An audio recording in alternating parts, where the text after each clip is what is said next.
Hi again. And now you've been able to access Brightspace. So now that you're in Brightspace, you need to find your course. There's a couple of ways to do that. Now, first of all, if you are taking a course with the Greater Essex County District School Board, you're going to find your course either in your My Courses widget or by using your waffle. So let's take a look at My Courses first. So let's say that this is your course here. You'll be able to access it just by clicking on it. Now, you'll also notice there's a lot of other courses here. If you want to pin this course so that it's easier to find later on, you can just select on the three dots and select Pin. And now, if I refresh this page, you'll see that there is actually a pinned tab that appears, and any courses that you pin will be here. If you can't find your course in the All tab, you could also look in whatever particular semester it's in. Say it's in 22-23 semester 2.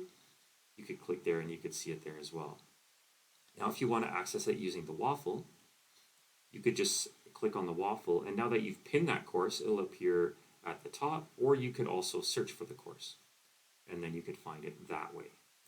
Now, if you are taking an e-learning course through another board that's not the GECDSB, there is only one way that you're going to be able to find your course, and it is in the My Courses in Other Orgs widget right here. So you'll be able to find your course here. If you have multiple ones, you'll see multiple links, but there'll be a link here to your course. It'll say the board and the name of the course that you can access here.